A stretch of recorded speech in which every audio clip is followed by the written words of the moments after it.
temporary plan. She has an actual plan to make your life better.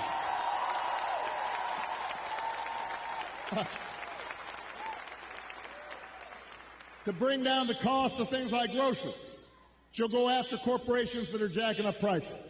Just like she went after big banks and for-profit colleges when she was an attorney general in California. And believe me, when she does, nobody's going to want to stand in her way. I remember after the home mortgage crisis, Kamala pushed me and my administration harder than any other attorney general in the country to make sure homeowners got a fair settlement. It did not matter that she was pushing a Democratic administration. She was not going to let anybody stop her from winning as much relief as possible for the families who deserved it. And because of the work she did, those families got billions more than they would have otherwise got. That's the kind of president Kamala Harris will be.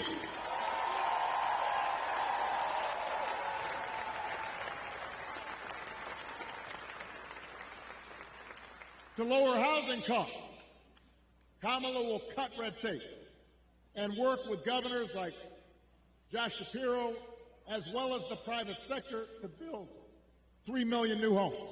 And she'll give first-time home buyers up to $25,000 to help with the down payment. Plans, concrete plans. And for a lot of folks, that could be the difference between watching their dreams pass them by and finally owning a place of their own. To lower health care costs, Kamala already worked with Joe Biden to take on the drug companies and bring down the cost of insulin and hearing aids and more than 50 prescription drugs. And as president, she will never stop working to limit out-of-pocket costs and protect your care. That's who Kamala is. She's got a track record of doing it. And here's a big one.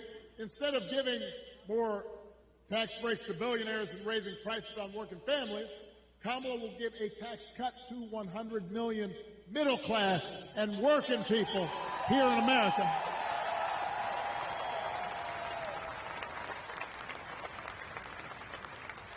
So, if you're a new parent, you could qualify for a $6,000 tax credit during the first year of your child's life.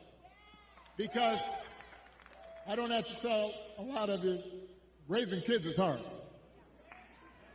And she wants to make it easier to afford stuff like a crib or a car seat or diapers. I remember buying diapers. I remember the first time I went in the store, right after Malia was born. I was like, what? That's how much diapers cost? I remember changing diapers. You think Donald Trump ever changed a diaper?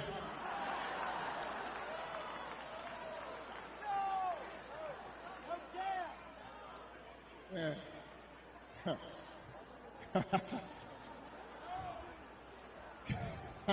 I almost said that, but I decided I shouldn't say it.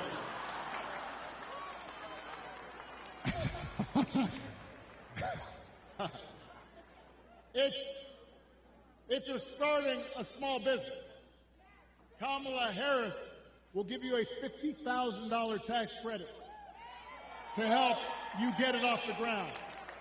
That's who Kamala Harris is. That's what she stands for. So with Kamala, you've got actual plans. Trump, concepts of a plan. Now, if you challenge Trump to elaborate and enumerate his concepts, he will fall back on one answer. J.D. Vance does the same thing. Doesn't matter what the issue is, housing, health care, education, paying the bills. Their only answer is to blame immigrants. They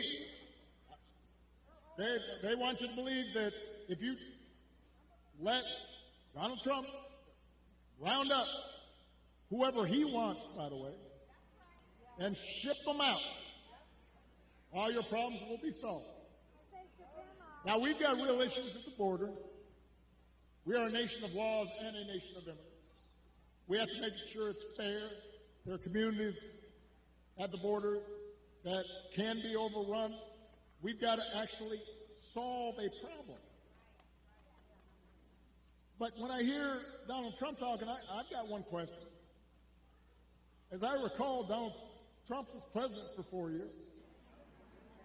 And if rounding up and deporting millions of desperate people and building the beautiful wall, and didn't matter whether some of those folks you rounded up were women and children, if that's the answer to everything, well, why didn't you solve the problem?